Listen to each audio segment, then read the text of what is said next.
Welcome to Sacharan media. ఈరోజు topic ఏంటంటే తొందరలో రాష్ట్ర గవర్నమెంట్ మళ్ళీ రిజిస్ట్రేషన్ ఛార్జెస్ని పెంచబోతుంది. రిజిస్ట్రేషన్ ఛార్జెస్ పెరగటం అంటే కొంత వినియోగదారుల మీద భారం పడటమని చెప్పవచ్చు. కాబట్టి ఇప్పటికే ఎవరైతే ఆస్తులు కొనుక్కున్నారో, ఇళ్ల స్థలాలు కానీ, ఇళ్ళు కానీ, లేదా పొలాలు కానీ ఎవరైతే కొనుక్కున్నారో వాళ్ళు ఈ రిజిస్ట్రేషన్ ఛార్జెస్ పెరగడానికి నాకు తెలిసి ఆగస్టు నుంచి పెంచే ఆలోచనలో ఉంది. కాబట్టి ఈ లోపల ఇప్పటికే కొనుక్కున్న వాళ్ళు ఈ లోపల రిజిస్ట్రేషన్ చేసుకుంటే వాళ్ళకి కొంత ఉపశమనం లభించవచ్చు. తర్వాత మరింత భారం పడుతుందని చెప్పాలి.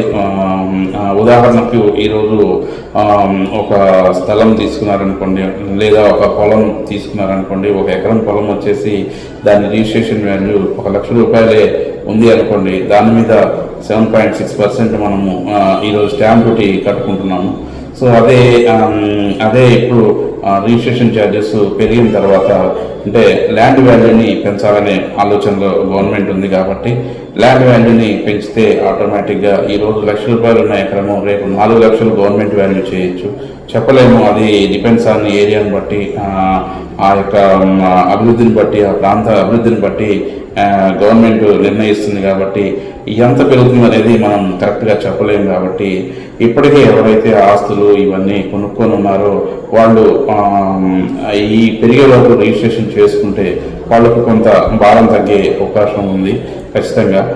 లేదు అంటే రిజిస్ట్రేషన్ ఆగస్టు తర్వాత నుంచి రిజిస్ట్రేషన్కి వెళ్ళాలంటే ఖచ్చితంగా కూడా పెరిగిన ఛార్జెస్ మీద రిజిస్ట్రేషన్ చేసుకోవాలి. కాబట్టి కొంత భారం పడే అవకాశం ఉంది. కాబట్టి ఇది వినియోగదారులందరూ కూడా గ్రహిస్తారని నేను అనుకుంటున్నాను.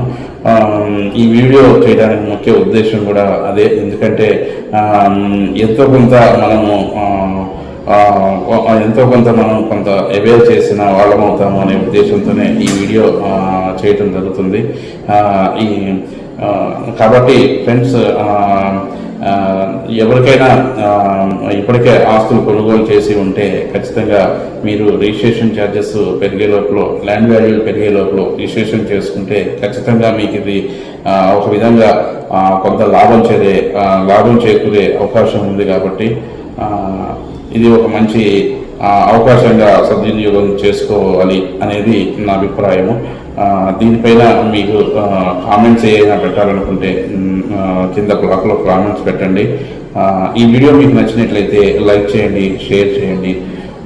Thank you.